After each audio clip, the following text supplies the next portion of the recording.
ਸਤਿ ਸ਼੍ਰੀ ਅਕਾਲ ਜੀ। ਉਮੀਦ ਕਰਦਾ ਤੁਸੀਂ ਸਾਰੇ ਵਧੀਆ ਅਤੇ ਠੀਕ ਠਾਕ ਹੋਵੋਗੇ ਅਤੇ ਤੁਹਾਡੇ ਐਗਜ਼ਾਮ ਚਾਹੇ ਸੀਟੈਟ ਹੋਵੇ ਜਾਂ ਪੀਟੈਟ ਹੋਵੇ ਉਸ ਦੀ ਪ੍ਰੈਪਰੇਸ਼ਨ ਵਧੀਆ ਜਾਰੀ ਹੋਏਗੀ। ਸੋ ਅੱਜ ਦੀ ਅਸੀਂ ਇਸ ਕਲਾਸ ਦੇ ਵਿੱਚ ਐਮਸੀਕਿਊ ਜੋ ਸਾਡੇ ਇੰਪੋਰਟੈਂਟ ਐਮਸੀਕਿਊ ਹੈ ਸੀਡੀਪੀ ਦੇ ਉਹਨਾਂ ਨੂੰ ਕੰਟੀਨਿਊ ਕਰਾਂਗੇ। ਸੋ ਪਹਿਲਾਂ ਤਾਂ ਮੈਂ ਦੱਸ ਦਿਆਂ ਕਿ ਆਪਣਾ ਇਹ ਜੋ ਐਮਸੀਕਿਊ ਦੀ ਲੜੀ ਦਾ ਅੱਜ ਦਾ ਪੰਜਵਾਂ ਪਾਰਟ ਹੈ ਜੀ। ਇਸ ਤੋਂ ਪਹਿਲਾਂ 4 ਪਾਰਟ ਅਸੀਂ ਕਰ ਚੁੱਕੇ ਹਾਂ ਅਤੇ ਉਸ ਤੋਂ ਵੀ ਪਹਿਲਾਂ ਪੂਰੇ ਦੇ ਪੂਰੇ ਸੀਡੀਪੀ ਨੂੰ ਚਾਈਲਡ ਡਿਵੈਲਪਮੈਂਟ ਐਂਡ ਪੈਡਾਗੋਜੀ ਨੂੰ ਅਸੀਂ 38 ਵੀਡੀਓਜ਼ ਦੇ ਵਿੱਚ ਕੰਪਲੀਟ ਕਰ ਚੁੱਕੇ ਹਾਂ। ਸੋ 38 ਵੀਡੀਓ ਉਹ ਲਗਾ ਲਓ ਅਤੇ 5 ਇਹ, ਸੋ 43ਵੀਂ ਵੀਡੀਓ ਆਲ ਓਵਰ ਸਾਡੀ ਪਲੇਲਿਸਟ ਦੀ। ਠੀਕ ਹੈ, ਬਟ ਐਮਸੀਕਿਊ ਦੀ ਸਾਡੀ ਪੰਜਵੀਂ ਹੈ। ਅਗਰ ਤੁਸੀਂ ਪਹਿਲਾਂ ਵਾਲੇ ਕੋਈ ਪਾਰਟ ਨਹੀਂ ਦੇਖੇ ਤਾਂ ਉੱਪਰ ਪਲੇਲਿਸਟ ਤੇ ਵੀਡੀਓਜ਼ ਦਾ ਲਿੰਕ ਉੱਪਰ ਆਈ ਬਟਨ ਤੇ ਜੋ ਵੀਡੀਓਜ਼ ਨੇ ਉਹਨਾਂ ਦਾ ਲਿੰਕ ਆ ਰਿਹਾ ਹੋਣਾ, ਉਹ ਪਾਰਟ ਤੁਸੀਂ ਦੇਖ ਸਕਦੇ ਹੋ। ਸੋ ਇਸ ਤੋਂ ਇਲਾਵਾ ਆਪਣੀ ਇੰਗਲਿਸ਼ ਪੈਡਾਗੋਜੀ, ਈਬੀਐਸ, ਠੀਕ ਹੈ, ਮੈਥਮੈਟਿਕਸ, ਸੋ ਬਹੁਤ ਸਾਰਾ ਪੋਰਸ਼ਨ ਇਸ ਚੈਨਲ ਦੇ ਉੱਪਰ ਫ੍ਰੀ ਆਫ ਕਾਸਟ ਜਿਹੜਾ ਉਹ ਕਰਵਾਇਆ ਜਾ ਰਿਹਾ। ਚਲੋ ਜੀ ਆਪਾਂ ਸਟਾਰਟ ਕਰਦੇ ਹਾਂ। ਸੋ ਇੱਥੇ ਮੈਂ ਦੇਖੋ 41 ਲਿਖਿਆ ਹੋਇਆ ਹੈਗਾ ਕਿਉਂਕਿ ਪਹਿਲੇ 40 ਐਮਸੀਕਿਊ ਆਪਾਂ ਪਹਿਲਾਂ ਕਰ ਚੁੱਕੇ ਹਾਂ ਜੀ। ਕੱਲੇ ਐਮਸੀਕਿਊ ਨਹੀਂ, ਆਪਾਂ ਜੋ ਲਾਸਟ ਵਾਲਾ ਪਾਰਟ ਸੀ ਆਪਣਾ 41ਵਾਂ 42ਵਾਂ ਆਈ ਥਿੰਕ, ਉਹਦੇ ਵਿੱਚ ਅਸੀਂ ਐਨਸੀਐਫ ਬਾਰੇ ਵੀ ਗੱਲ ਕੀਤੀ ਹੈ। ਸਾਰੀਆਂ ਦੀਆਂ ਸਾਰੀਆਂ ਸੀਡੀਪੀ ਦੀਆਂ ਫੁੱਲ ਫਾਰਮ ਵੀ ਅਸੀਂ ਕੀਤੀਆਂ ਨੇ ਅਲੋਂਗ ਵਿਦ ਐਮਸੀਕਿਊ। ਸੋ ਅੱਜ ਦੇ ਜੋ ਇਹ ਐਮਸੀਕਿਊ ਨੇ ਇਹ ਕਿਸ ਟੌਪਿਕ ਤੇ ਨੇ? ਇਹ ਹੈਗੇ ਨੇ ਜੀ ਇੰਟੈਲੀਜੈਂਸ ਦੇ ਟੌਪਿਕ ਤੇ। ਕਿਉਂਕਿ ਇੰਟੈਲੀਜੈਂਸ ਇੱਕ ਇਦਾਂ ਦਾ ਟੌਪਿਕ ਹੈ, ਬੁੱਧੀ ਇੱਕ ਇਦਾਂ ਦਾ ਟੌਪਿਕ ਹੋ ਗਿਆ ਕਿ ਜਿਸ ਦੇ ਵਿੱਚੋਂ ਹਰ ਐਗਜ਼ਾਮ ਦੇ ਵਿੱਚ ਚਾਹੇ ਪੇਪਰ 1 ਹੋਵੇ ਜਾਂ ਪੇਪਰ 2 ਹੋਵੇ, ਇੰਟੈਲੀਜੈਂਸ ਦੇ ਵਿੱਚੋਂ ਘੱਟੋ ਘੱਟ 3 ਜਾਂ 4 ਕੁਐਸਚਨ ਜਿਹੜੇ ਹੈਗੇ ਨੇ ਉਹ ਪੁੱਛੇ ਜਾ ਰਹੇ ਨੇ ਐਗਜ਼ਾਮ ਦੇ ਵਿੱਚ। ਦੈਟਸ ਵਾਈ ਜੋ ਟੌਪਿਕ ਹੈ ਜੀ ਇਹ ਕਾਫੀ ਜ਼ਿਆਦਾ ਇੰਪੋਰਟੈਂਟ ਹੈ ਤੁਹਾਡੇ ਲਈ। ਸੋ ਪਹਿਲਾ ਕੁਐਸਚਨ ਇਹਦਾ ਦੇਖੋ, dash is the ratio of mental age to the chronological age multiply by 100।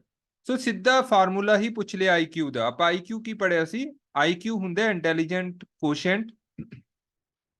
IQ intelligent quotient, ਇਹਦਾ ਫਾਰਮੂਲਾ ਆਪਾਂ ਪੜਿਆ ਸੀ ਜੀ ਉੱਪਰ ਮੈਂਟਲ ਏਜ ਕਿ ਕਿਸੇ ਦੀ ਦਿਮਾਗੀ ਉਮਰ ਕਿੰਨੀ ਹੈ, ਮੈਂਟਲ ਏਜ ਕਿੰਨੀ ਹੈ। ਨੀਚੇ ਕ੍ਰੋਨੋਲੋਜੀਕਲ ਏਜ ਮਤਲਬ ਉਹਦੀ ਅਸਲ ਦੇ ਵਿੱਚ ਉਮਰ ਕਿੰਨੀ ਹੈ। ਦੇਖੋ ਮੈਂਟਲ ਏਜ ਕੱਢਣ ਦੀ ਅਲੱਗ-ਅਲੱਗ ਫਾਰਮੂਲੇ ਨੇ, ਸੋ ਆਪਾਂ ਇੰਨਾ ਜ਼ਿਆਦਾ ਡੀਪ ਦੇ ਵਿੱਚ ਨਹੀਂ ਜਾਵਾਂਗੇ। ਸੋ ਅਗਰ ਤੁਸੀਂ ਉਹ ਵਾਲੀਆਂ ਵੀਡੀਓਜ਼ ਦੇਖਣੀਆਂ ਚਾਹੁੰਦੇ ਹੋ ਤਾਂ ਚੈਨਲ ਦੀ ਪਲੇਲਿਸਟ ਤੇ ਜਾ ਕੇ ਖੁਦ ਦੇਖ ਸਕਦੇ ਹੋ, ਸਭ ਕੁਝ ਐਕਸਪਲੇਨ ਕੀਤਾ ਹੋਇਆ। ਇੱਥੇ ਆਪਾਂ ਮੇਨਲੀ ਫੋਕਸ ਕਰਾਂਗੇ ਆਨਸਰ ਦੇ ਉੱਪਰ। ਸੋ ਮੈਂਟਲ ਏਜ ਬਟਾ chronological age multiply by 100। So ਇਹ ਫਾਰਮੂਲਾ ਹੁੰਦਾ ਜੀ ਆਈਕਿਊ ਕੱਢਣ ਦਾ, ਇੰਟੈਲੀਜੈਂਸ ਕੋਸ਼ੈਂਟ ਕੱਢਣ ਦਾ। ਸੋ ਦੇਖੋ ਇਹਨਾਂ ਨੇ ਡੈਫੀਨੇਸ਼ਨ ਦੇਤੀ, ਕਹਿੰਦੇ ਮਤਲਬ ਇਹ ਵਾਲਾ ਫਾਰਮੂਲਾ ਕਾਦਾ ਹੁੰਦਾ ਹੈਗਾ, ਠੀਕ ਹੈ, ਆਹ ਚੀਜ਼ ਤੁਹਾਨੂੰ ਦੇ ਰੱਖੀ ਹੈ ਸਟੇਟਮੈਂਟ ਦੇ ਰੂਪ ਚ। ਤਾਂ ਇਹ ਵਾਲਾ ਫਾਰਮੂਲਾ ਹੁੰਦਾ ਜੀ ਆਈਕਿਊ ਦਾ। ਆਈਕਿਊ ਨੂੰ ਅਸੀਂ ਕੀ ਬੋਲਦੇ ਹਾਂ? Intelligence quotient. ਠੀਕ ਹੈ, ਸੋ ਇਹਦਾ ਬੁੱਧੀ ਅੰਕ। So the correct answer for question number 41 is option B. ਹਾਂਜੀ, question number 42, IQ intelligence quotient scores are generally dash correlated with the academic performance। ਦੇਖੋ ਕਹਿੰਦੇ ਜੋ ਬੁੱਧੀ ਅੰਕ ਹੈ ਜੀ IQ ਜਿਹਦੀ ਆਪਾਂ ਗੱਲ ਹੁਣੇ ਕੀਤੀ ਹੈ, IQ ਸਕੋਰ ਜਿਹੜਾ ਹੈਗਾ ਅਕੈਡਮਿਕ ਜਿਹੜਾ ਹੈਗਾ ਕਾਰਗੁਜ਼ਾਰੀ ਨਾਲ ਆਮ ਤੌਰ ਤੇ ਕਿਵੇਂ ਸੰਬੰਧ ਹੈ। ਕਹਿਣ ਦਾ ਮਤਲਬ ਕਿ ਅਗਰ ਕਿਸੇ ਦਾ IQ ਆਪਾਂ ਨੂੰ ਪਤਾ ਹੈ ਕਿ ਇਹਦੀ ਰੇਂਜ ਹੁੰਦੀ ਹੈ ਨਾ, ਨੀਚੇ ਤੋਂ ਆਪਾਂ ਸਟਾਰਟ ਕੀਤਾ ਹੋ ਸੀ, ਸਭ ਤੋਂ ਟੌਪ ਤੱਕ ਹੁੰਦਾ, ਗਿਫਟਡ ਦਾ ਵੱਧ ਹੁੰਦਾ, ਆਪਾਂ ਸਾਰਾ ਕੁਝ ਪੜਿਆ ਸੀ ਜਨਰਲੀ ਕਿ ਉਹਨਾਂ ਦਾ ਥੋੜਾ ਜ਼ਰੂਰੀ ਨਹੀਂ ਕਿ ਸਾਰਿਆਂ ਦੀ ਵੱਧ ਹੋਊਗਾ। ਤਾਂ ਮੈਂ ਤਾਂ ਹੀ ਕਹਿ ਰਿਹਾ, ਮੈਂ ਮਤਲਬ ਜ਼ਿਆਦਾ ਐਕਸਪਲੇਨੇਸ਼ਨ ਚ ਨਹੀਂ ਜਾਊਂਗਾ, ਕੁਐਸਚਨ ਤੱਕ ਹੀ ਲਿੰਕ ਰਹੂੰਗਾ। ਹਾਲਾਂਕਿ ਮੇਰਾ ਜੀ ਕਰਿਆ ਹੁੰਦਾ ਕਿ ਮੈਂ ਡੀਪ ਦੱਸਾਂ, ਪਰ ਤੁਹਾਨੂੰ ਉਹ ਵੀਡੀਓ ਦੇਖਣੀਆਂ ਪੈਣਗੀਆਂ ਪਹਿਲਾਂ ਵਾਲੀਆਂ, ਜਿੱਥੇ ਤੁਸੀਂ ਲਿਖਿਆ ਹੋਇਆ ਉਹਨਾਂ ਨੂੰ ਓਪਨ ਕਰਕੇ ਰੱਖ ਲਓ। ਸੋ ਕਹਿੰਦੇ IQ ਜਿਹੜਾ ਹੈਗਾ ਉਹ ਅਕੈਡਮਿਕ ਪਰਫਾਰਮੈਂਸ ਨਾਲ ਕਿਵੇਂ ਰਿਲੇਟਡ ਹੈ।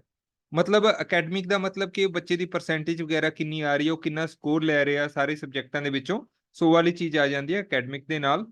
ਸੋ ਅਗਰ ਕੀ ਕਿਸੇ ਦਾ IQ ਜਿੰਨਾ ਜ਼ਿਆਦਾ ਹੋਊਗਾ ਉਹ ਉਨਾ ਹੀ ਅਕੈਡਮਿਕ ਚੋਂ ਵਧੀਆ ਹੋਊਗਾ, ਕਿ ਉਨੀ ਹੀ ਜ਼ਿਆਦਾ ਵਧੀਆ ਪਰਸੈਂਟੇਜ ਵਗੈਰਾ ਲੈ ਕੇ ਆਊਗਾ, ਚੰਗੇ ਮਾਰਕਸ ਲੈ ਕੇ ਆਊਗਾ। ਠੀਕ ਹੈ, ਹੁਣ ਜਨਰਲੀ ਤੁਸੀਂ ਸੋਚੋ ਕਿ ਆਪਣੇ ਕੀ ਹੁੰਦਾ ਅਗਰ ਆਪਾਂ ਕਿਸੇ ਬੱਚੇ ਬਾਰੇ ਸੁਣਦੇ ਹਾਂ ਕਿ ਬੜਾ ਇੰਟੈਲੀਜੈਂਟ ਹੈ, ਇਹਦਾ ਮਤਲਬ ਕਿ ਆਪਾਂ ਇਹ ਗੱਲ ਕਰਦੇ ਹੁੰਦੇ ਹਾਂ ਕਿ ਉਹਦਾ IQ ਬਹੁਤ ਜ਼ਿਆਦਾ ਹੈਗਾ, ਉਹ ਬੜੇ ਵਧੀਆ ਚੰਗੇ ਨੰਬਰ ਲੈਂਦਾ ਹੈਗਾ। ਸੋ ਨਾਰਮਲੀ ਦੇਖੋ ਕੀ ਹੈ ਕਿ IQ, ਠੀਕ ਹੈ, ਅਕੈਡਮਿਕ ਪਰਫਾਰਮੈਂਸ ਨਾਲ ਕਿਵੇਂ ਰਿਲੇਟ ਕਰਦਾ ਹੈਗਾ? ਹਾਈਲੀ ਰਿਲੇਟ ਕਰਦਾ ਜੀ। ਕਹਿਣ ਦਾ ਮਤਲਬ ਕਿ ਅਗਰ ਕਿਸੇ ਦਾ IQ ਵਧੀਆ ਹੈਗਾ ਤਾਂ ਜਨਰਲੀ ਆਮ ਤੌਰ ਤੇ, ਦੇਖੋ ਇੱਥੇ ਆਮ ਤੌਰ ਤੇ ਲਿਖਿਆ ਇਹਨਾਂ ਨੇ, ਨੋਟ ਕਰ ਲਓ ਜੀ, ਹਮੇਸ਼ਾ ਨਹੀਂ। ਜਨਰਲੀ ਦਾ ਮਤਲਬ ਹੁੰਦਾ ਆਮ ਤੌਰ ਤੇ, ਠੀਕ ਹੈ, ਕਿ ਕਿਤੇ ਕਿਤੇ ਐਕਸੈਪਸ਼ਨ ਵੀ ਹੋ ਸਕਦੇ ਨੇ। ਸੋ ਆਮ ਤੌਰ ਤੇ ਕੀ ਹੁੰਦਾ ਹੈਗਾ ਕਿ ਕਿਸੇ ਦਾ ਅਗਰ IQ ਜ਼ਿਆਦਾ ਹੋਊਗਾ ਤਾਂ ਇਹ ਐਕਸਪੈਕਟ ਕੀਤਾ ਜਾਊਗਾ ਕਿ ਉਹ ਵਾਲਾ ਬੱਚਾ ਅਕੈਡਮਿਕ ਦੇ ਵਿੱਚ ਵੀ ਚੰਗਾ ਹੋਊਗਾ, ਉਹ ਚੰਗਾ ਸਕੋਰ ਵਗੈਰਾ ਲਊਗਾ, ਸਬਜੈਕਟਸ ਦੇ ਵਿੱਚੋਂ ਚੰਗੀ ਪਰਸੈਂਟੇਜ ਉਹਦੀ ਆਊਗੀ। ਪਰ ਦੇਖੋ ਕਈ ਵਾਰ ਥੋੜਾ ਬਹੁਤਾ ਉਲਟਾ ਵੀ ਹੋ ਜਾਂਦਾ, ਜਿਵੇਂ ਸ਼ਾਇਦ ਤੁਸੀਂ ਮਸ਼ਹੂਰ ਸਾਇੰਟਿਸਟ ਹੈ ਨਾ ਐਲਬਰਟ ਆਇਨਸਟਾਈਨ ਬਾਰੇ ਸੁਣਿਆ ਹੋਊਗਾ। ਉਹਨਾਂ ਦਾ ਆਈਕਿਊ ਬੜਾ ਚੰਗਾ ਸੀ, ਆਈ ਥਿੰਕ 160 ਜਾਂ 160 ਪਲੱਸ ਉਹਨਾਂ ਦਾ ਆਈਕਿਊ ਹੈਗਾ ਸੀਗਾ, ਠੀਕ ਹੈ, ਐਲਬਰਟ ਆਇਨਸਟਾਈਨ ਦਾ, ਜੋ ਕਿ ਬੜਾ ਜ਼ਿਆਦਾ ਹੁੰਦਾ ਹੈਗਾ। ਪਰ ਅਗਰ ਆਪਾਂ ਉਹਨਾਂ ਦੀ ਜੀਵਨੀ ਪੜ੍ਹਦੇ ਹਾਂ ਤਾਂ ਉਹਦੇ ਵਿੱਚ ਇਹ ਲਿਖਿਆ ਹੁੰਦਾ ਹੈਗਾ ਕਿ ਉਹ ਪੜ੍ਹਾਈ ਦੇ ਵਿੱਚ ਜ਼ਿਆਦਾ ਇੰਟਰਸਟ ਨਹੀਂ ਲੈਂਦੇ ਸੀ, ਠੀਕ ਹੈ ਜੀ, ਉਹ ਅਕੈਡਮਿਕ ਦੇ ਵਿੱਚ ਥੋੜਾ ਡਾਊਨ ਸੀਗੇ, ਠੀਕ ਹੈ, ਤਾਂ ਕਰਕੇ ਤੇ ਸ਼ਬਦ ਪਾਏ ਜਨਰਲੀ। ਬਟ ਜੋ ਠੀਕ ਹੈ ਕਿ ਐਲਬਰਟ ਆਇਨਸਟਾਈਨ ਦੂਜੇ ਵਿਸ਼ਿਆਂ ਦੇ ਵਿੱਚ ਡਾਊਨ ਹੋ ਸਕਦੇ ਨੇ, ਬਟ ਮੈਥ ਅਤੇ ਸਾਇੰਸ ਦੇ ਵਿੱਚ ਕੁਝ ਥਿਊਰੀਜ਼ ਇਹ ਵੀ ਕਹਿੰਦੀਆਂ ਨੇ, ਠੀਕ ਹੈ, ਕੁਝ ਬੁੱਕਸ ਇਹ ਵੀ ਕਹਿੰਦੀਆਂ ਨੇ ਕਿ ਉਹ ਬੜੇ ਚੰਗੇ ਵੀ ਸੀਗੇ, ਤਾਂ ਕਰਕੇ ਤਾਂ ਇੰਨੇ ਤਕੜੇ ਉਹ ਸਾਇੰਟਿਸਟ ਬਣ ਗਏ ਨੇ, ਮਹਾਨ ਸਾਇੰਟਿਸਟ ਬਣ ਗਏ। ਸੋ ਇੱਥੇ ਦੇਖੋ ਧਿਆਨ ਨਾਲ, ਤੂੰ ਬਸ ਆਪਣਾ ਆਪ ਆਮ ਸ਼ਬਦਾਂ ਦੇ ਵਿੱਚ ਦੇਖ ਲਿਆ ਕਰੋ ਕਿ ਆਪਣੇ ਆਲੇ ਦੁਆਲੇ ਕੀ ਹੋ ਰਿਹਾ। ਜਨਰਲੀ ਆਪਾਂ ਇਹ ਐਕਸਪੈਕਟ ਕਰਦੇ ਹਾਂ ਅਗਰ ਕਿਸੇ ਦਾ ਆਈਕਿਊ ਜ਼ਿਆਦਾ ਹੈਗਾ ਤਾਂ ਨਲਾਇਕ ਤਾਂ ਨਹੀਂ ਹੋਊਗਾ, ਠੀਕ ਹੈ ਜੀ, ਤਾਂ ਉਹ ਅਕੈਡਮਿਕ ਦੇ ਵਿੱਚ ਚੰਗੀ ਹੋਊਗਾ। ਸੋ ਆਪਣੇ ਜਨਰਲੀ ਆਮ ਤੌਰ ਤੇ ਆਈਕਿਊ ਨੂੰ ਅਕੈਡਮਿਕ ਦੇ ਨਾਲ ਹਾਈਲੀ ਰਿਲੇਟ ਕੀਤਾ ਜਾਂਦਾ ਜੀ, ਹਾਈਲੀ। ਦੇਖੋ ਪਹਿਲੀ ਆਪਸ਼ਨ ਹੈ ਲੀਸਟ, ਮਤਲਬ ਘੱਟ, ਇਹ ਤਾਂ ਹੋ ਹੀ ਨਹੀਂ ਸਕਦਾ। ਫਿਰ ਪਰਫੈਕਟਲੀ, ਪਰਫੈਕਟਲੀ ਹੋ ਹੀ ਨਹੀਂ ਸਕਦਾ ਕਿਉਂਕਿ ਜਨਰਲੀ ਲਿਖਿਆ ਹੋਇਆ। ਫਿਰ ਮੋਡਰੇਟਲੀ, ਠੀਕ ਹੈ, ਵਿੱਚ ਵਿਚਾਲਾ ਜਾਏ ਵੀ ਨਹੀਂ। ਸੋ ਹਾਈਲੀ ਰਿਲੇਟ ਕੀਤਾ ਜਾਂਦਾ ਹੈ ਆਮ ਤੌਰ ਤੇ। ਸੋ ਦਾ ਆਪਸ਼ਨ ਸੀ, ਇੱਥੇ ਸੀ ਹੈ ਜੀ, ਉਚੇਚੇ ਤੌਰ ਤੇ, ਉਚੇਰੇ ਤੌਰ ਤੇ। Option C is correct for question number 42। ਹੁਣ ਆਪਾਂ ਚੱਲਦੇ ਹਾਂ ਆਪਣੇ ਅਗਲੇ ਕੁਐਸਚਨ ਵੱਲ। ਹਾਂਜੀ, question number 43, select the educable group of students from the following groups indicating different IQ। ਦੇਖੋ ਸਾਰੇ ਦੇ ਸਾਰੇ ਕੁਐਸਚਨ ਬਿਲਕੁਲ ਨਵੇਂ ਲੈ ਕੇ ਆ ਰਹੇ ਹਾਂ। ਬਹੁਤ ਸਾਰੇ ਸਟੂਡੈਂਟ ਹੋ ਸਕਦੇ ਨੇ ਤੁਹਾਡੇ ਵਿੱਚੋਂ ਹੋਣ ਤੇ ਉਹਨਾਂ ਨੇ ਆਪਣਾ ਪਹਿਲਾਂ ਵਾਲਾ ਕੋਰਸ ਪ੍ਰੋਪਰ ਲਗਾਇਆ ਹੋਵੇ, ਉਹਦੇ ਵਿੱਚ ਵੀ ਮੈਂ ਥਿਊਰੀ ਤੋਂ ਬਾਅਦ ਐਮਸੀਕਿਊ ਕਰਵਾਏ ਨੇ, ਪਰ ਇਹ ਵਾਲੇ ਐਮਸੀਕਿਊ ਉਹਨਾਂ ਤੋਂ ਬਿਲਕੁਲ ਅਲੱਗ ਨੇ, ਜਾਂ ਕਹ ਲਓ ਜੋ ਮੈਂ ਉੱਥੇ ਲਏ ਨੇ ਉਹ ਇੱਥੇ ਨਹੀਂ ਲਏ, ਠੀਕ ਹੈ। ਮੈਂ ਹਮੇਸ਼ਾ ਇਹ ਕੋਸ਼ਿਸ਼ ਕੀਤੀ ਹੈ, ਜਿਵੇਂ ਇਹ ਕੁਐਸਚਨ ਦੇਖੋ ਬਿਲਕੁਲ ਨਵਾਂ ਤੁਹਾਡੇ ਲਈ, ਬੜੇ ਧਿਆਨ ਨਾਲ ਇਹਨੂੰ ਸੁਣਨਾ ਹੈਗਾ। ਵੱਖ-ਵੱਖ ਬੁੱਧੀ ਅੰਕ ਪੱਧਰਾਂ ਦਾ ਸੰਕੇਤ ਦੇਣ ਵਾਲੇ ਹੇਠ ਲਿਖੇ ਗਰੁੱਪਾਂ ਵਿੱਚੋਂ ਵਿਦਿਆਰਥੀਆਂ ਦਾ ਐਜੂਕੇਬਲ ਗਰੁੱਪ ਚੁਣੋ, ਠੀਕ ਹੈ। ਹੁਣ ਦੇਖੋ ਜਿੰਨੇ ਵੀ ਇਹ ਆਈਕਿਊ ਲਿਖੇ ਹੋਏ ਨੇ ਸਾਰੇ ਘੱਟ ਲਿਖੇ ਹੋਏ ਨੇ, ਆਪਾਂ ਦੇਖ ਸਕਦੇ ਹਾਂ, ਕਿਉਂਕਿ ਅਗਰ ਮੈਂ ਐਵਰੇਜ ਦੀ ਵੀ ਗੱਲ ਕਰਾਂ ਤਾਂ ਐਵਰੇਜ ਦਾ ਆਪਾਂ ਉੱਥੇ ਲਿਖਿਆ ਸੀ ਜੀ 90 ਤੋਂ 110 ਜਾਂ 90 ਤੋਂ 109। ਸੋ ਇਹ ਤਾਂ ਸਾਰੇ ਦੇ ਸਾਰੇ ਹੈ ਨਾ, ਮੈਕਸਿਮਮ 90 ਹੈ ਇੱਥੇ, 90 ਤੋਂ ਘੱਟ ਹੀ ਨੇ ਸਾਰੇ ਦੇ ਸਾਰੇ ਇਹ। ਸੋ ਬਿਲੋ ਆ ਐਵਰੇਜ ਕਹਿ ਲਓ, ਠੀਕ ਹੈ, ਜਾਂ ਉਸ ਤੋਂ ਵੀ ਡਾਊਨ ਵਾਲੇ ਲਿਖੇ ਹੋਏ ਨੇ। ਹੁਣ ਪਹਿਲਾਂ ਤਾਂ ਇਹ ਸਮਝੋ ਕਿ ਐਜੂਕੇਬਲ ਗਰੁੱਪ ਕੀ ਹੁੰਦਾ ਜੀ, ਹਨਾ, ਐਜੂਕੇਬਲ ਗਰੁੱਪ ਕਿਹੜਾ ਹੋ ਗਿਆ। ਤਾਂ ਅਗਰ ਤੁਹਾਨੂੰ ਯਾਦ ਹੋਵੇ ਕਿ ਜੋ 70 ਤੋਂ ਜਿਨ੍ਹਾਂ ਦਾ ਜਿਹੜਾ ਹੈਗਾ ਆਈਕਿਊ ਘਟਦਾ, ਉਹਨਾਂ ਨੂੰ ਆਪਾਂ ਲਿਖਿਆ ਸੀ ਕਿ ਉਹ ਮੈਂਟਲੀ ਰਿਟਾਰਡਡ ਨੇ, ਠੀਕ ਹੈ, ਮੈਂਟਲੀ ਰਿਟਾਰਡਡ ਨੇ, ਐਮਆਰ ਜਿਨ੍ਹਾਂ ਲਈ ਅਸੀਂ ਸ਼ਬਦ ਯੂਜ਼ ਕਰਦੇ ਹਾਂ। ਤਾਂ ਉਹਦੇ ਵਿੱਚੋਂ ਵੀ ਕਈ ਮੈਂ ਤੁਹਾਨੂੰ ਸ਼ਾਇਦ ਰੇਸ਼ੋ ਲਿਖਾਈਆਂ ਸੀ ਅਗਰ ਤੁਹਾਨੂੰ ਯਾਦ ਹੋਵੇ। ਸੋ ਉਸ ਤੋਂ ਬਾਅਦ ਵੀ ਇੱਕ ਮਾਈਲਡ ਸੀਗਾ ਜੀ, ਠੀਕ ਹੈ, ਮਾਈਲਡ ਐਮਆਰ, ਇੱਕ ਮੋਡਰੇਟ ਸੀਗਾ, ਆਪਣੀ ਨੋਟਬੁੱਕ ਤੁਸੀਂ ਓਪਨ ਕਰ ਸਕਦੇ ਹੋ, ਠੀਕ ਹੈ, ਮੋਡਰੇਟ, ਇੱਕ ਮੋਡਰੇਟ ਲਿਖਾਇਆ ਸੀਗਾ। ਮੋਡਰੇਟ ਤੋਂ ਬਾਅਦ ਉਸ ਤੋਂ ਬਾਅਦ ਸੀਵੀਅਰ, ਠੀਕ ਹੈ, ਕਾਫੀ ਜ਼ਿਆਦਾ ਹੋ ਜਾਂਦੇ ਨੇ, ਸ਼ਾਇਦ ਇੱਕ ਪ੍ਰੋਫਾਉਂਡ ਸੀਗਾ, ਠੀਕ ਹੈ, ਪ੍ਰੋਫਾਉਂਡ ਸੀਗਾ ਉੱਥੇ ਆਪਾਂ ਲਿਖਿਆ ਹੋਇਆ, ਤੇ ਇੱਥੇ ਮੈਂ ਫਟਾਫਟ ਲਿਖ ਦਿੰਦਾ। ਸੋ ਐਮਆਰ ਦੇ ਵਿੱਚ ਵੀ ਅੱਗੇ 4 ਪ੍ਰਕਾਰ ਦੀਆਂ ਕੈਟੇਗਰੀਜ਼ ਆਪਾਂ ਪੜ੍ਹੀਆਂ ਸੀ, ਤੇ ਮੈਂ ਤੁਹਾਨੂੰ ਦੱਸਿਆ ਸੀ ਐਮਆਰ ਦਾ ਮਤਲਬ 70 ਤੋਂ ਘੱਟ, ਠੀਕ ਹੈ ਜੀ, 70 ਤੋਂ ਘੱਟ। ਤਾਂ ਮਾਈਲਡ ਦੇ ਵਿੱਚ ਸ਼ਾਇਦ ਮੈਂ ਤੁਹਾਨੂੰ ਇੱਥੇ ਰੇਸ਼ੋ ਲਿਖਵਾਈ ਸੀ 55 ਤੋਂ ਜਿਹੜੀ ਹੈਗੀ ਹੈ 70, ਉਹ ਮਾਈਲਡ ਐਮਆਰ ਨੇ, ਮਤਲਬ ਥੋੜੇ ਐਮਆਰ ਨੇ, ਠੀਕ ਹੈ। ਉਹਨਾਂ ਤੇ ਥੋੜਾ ਜਿਹਾ ਧਿਆਨ ਦੇ ਕੇ ਆਪਾਂ ਉਹਨਾਂ ਨੂੰ ਮਤਲਬ ਜਿਹੜਾ ਹੈਗਾ ਅੱਗੇ ਅਕੈਡਮਿਕ ਦੇ ਵਿੱਚ ਪੜ੍ਹਾਈ ਦੇ ਵਿੱਚ ਉਹਨਾਂ ਤੋਂ ਜੋ ਉਹਨਾਂ ਦੀ ਪਰਫਾਰਮੈਂਸ ਹੈ ਉਹਨੂੰ ਇਨਕਰੀਜ਼ ਕਰ ਸਕਦੇ ਹਾਂ, ਠੀਕ ਹੈ। ਇਸ ਤਰੀਕੇ ਨਾਲ ਆਪਾਂ ਉੱਥੇ ਸਾਰੇ ਦੇ ਸਾਰੇ ਜੋ ਵੀ ਗਰੁੱਪ ਲਿਖੇ ਸੀ, ਦੇਖੋ ਇਹ 55 ਤੋਂ 70 ਹੈ, ਤੇ ਕਈ ਜਗ੍ਹਾ ਤੇ ਮੈਂ ਸ਼ਾਇਦ ਤੁਹਾਨੂੰ ਦੱਸਿਆ ਸੀ ਕਿ 50 ਤੋਂ 70 ਵੀ ਲਿਖਿਆ ਆ ਜਾਂਦਾ ਹੈਗਾ, ਤਾਂ ਉੱਥੇ ਆਪਾਂ ਇਹ ਵੀ ਗੱਲ ਕੀਤੀ ਸੀ ਨਾਲ ਦੀ ਨਾਲ। ਸੋ ਇਸ ਤੋਂ ਬਾਅਦ ਜਿਵੇਂ ਇੱਥੇ ਦੇਖੋ ਪਹਿਲੀ ਆਪਸ਼ਨ ਦੇ ਵਿੱਚ ਲਿਖਿਆ ਹੋਇਆ ਨਾ 50 ਤੋਂ 70 ਇਸ ਤਰੀਕੇ ਨਾਲ। ਸੋ ਉਸ ਤੋਂ ਬਾਅਦ ਮੋਡਰੇਟ ਆ ਜਾਂਦੇ ਨੇ ਜੀ। ਮੋਡਰੇਟ ਆਪਾਂ ਹੈਗੇ ਸੀ ਉੱਥੇ 35 ਤੋਂ 50 ਤੁਸੀਂ ਲਿਖ ਸਕਦੇ ਹੋ, ਠੀਕ ਹੈ। ਜੇ ਆਪਾਂ ਦੇਖੋ ਇੱਥੇ 50 ਤੋਂ 70 ਲਿਖ ਲਿਆ, ਠੀਕ ਹੈ, ਤਾਂ ਫਿਰ 35 ਤੋਂ 50 ਹੀ ਲਿਖਣਾ ਪਊਗਾ ਨਾ, ਅਗਰ ਆਪਾਂ ਇਹਦੇ ਅਕੋਰਡਿੰਗ ਚੱਲਦੇ ਹਾਂ। ਅਗਰ ਇਹਦੇ ਅਕੋਰਡਿੰਗ ਚੱਲੋਗੇ ਤਾਂ ਫਿਰ ਚੇਂਜ ਕਰ ਦਿਓ ਉਹਨੂੰ ਥੋੜਾ ਜਿਹਾ। ਵੈਸੇ 55 ਤੋਂ 70 ਦੀ ਬਜਾਏ 50 ਤੋਂ 70 ਹੀ ਲਿਖ ਲਓ ਤਾਂ ਜ਼ਿਆਦਾ ਬੈਟਰ ਹੈ, ਯਾਦ ਕਰਨਾ ਵੀ ਸੌਖਾ ਹੋ ਜਾਂਦਾ ਹੈਗਾ। ਸੋ ਪਹਿਲਾ 20 ਦਾ ਆ ਗਿਆ।